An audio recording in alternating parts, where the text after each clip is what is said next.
ഇനി ഈവനിങ് ഒക്കെ ആയപ്പോഴേക്കും നല്ല തണുത്തൊരു കാലാവസ്ഥയായിരുന്നു. അപ്പോൾ ചൂടോടെ എന്തെങ്കിലും കഴിക്കാനുള്ളൊരു ക്രേവിങ്സ്. അങ്ങനെ നമ്മൾ ബ്രെഡ് പിസ്സയാണ് കേട്ടോ ചൂടോടെ ഉണ്ടാക്കാനായിട്ട് പോകുന്നത്.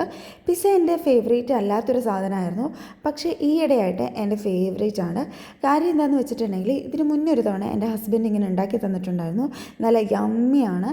എങ്ങനെയാണ് ഇത് ഉണ്ടാക്കുന്നതെന്ന് വെച്ചിട്ടുണ്ടെങ്കിൽ ട്രയാങ്കിളായിട്ട് കട്ട് ചെയ്തിട്ടെടുത്ത ബ്രെഡ് നമ്മൾ പാൻ ചൂടായതിന് ശേഷം എണ്ണ സ്പ്രേ ചെയ്തിട്ട് അതിലേക്ക് ഇങ്ങനെ റൗണ്ട് ഷേപ്പിൽ അസംബിൾ ചെയ്ത് കൊടുക്കുന്നുണ്ട്.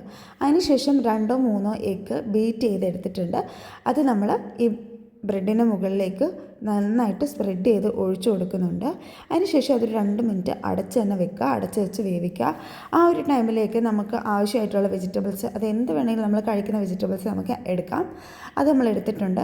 അതിനുശേഷം നമ്മൾ പിസ്സ സോസാണ് എടുത്തിട്ടുള്ളത്. അത് ഈ ബ്രെഡിൻ്റെ മുകളിലേക്ക് നന്നായിട്ട് സ്പ്രെഡ് ചെയ്ത് തേച്ച് കൊടുക്കുന്നുണ്ട്. അതിനുശേഷം വെജിറ്റബിൾസും കൂടി അതിന് മുകളിലേക്ക് ഇടുന്നുണ്ട്. പിന്നെ ഇതിൻ്റെ മെയിൻ ഐറ്റം ആയിട്ടുള്ള മൊസറല്ല ചീസ് നമ്മൾ ആവശ്യത്തിന് ഈ ബ്രെഡിൻ്റെ മുകളിലേക്ക് ഇട്ട് കൊടുത്തിട്ട് ഒരു 2-3 മിനിറ്റ് ലോ ഫ്ലെയിമിൽ അടച്ചു വെച്ചിട്ട് കുക്ക് ചെയ്യുന്നുണ്ട്.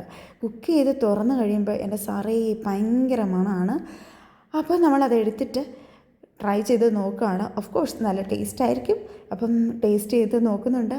മുന്നത്തേനേക്കാളും നല്ല ടേസ്റ്റ് ആയിട്ടുണ്ട്. അപ്പം നിങ്ങളിത് മസ്റ്റായിട്ട് ട്രൈ ചെയ്ത് നോക്കുക. ഭയങ്കര ഈസിയാണ്, നല്ല ടേസ്റ്റിയാണ്. അപ്പം ബൈ.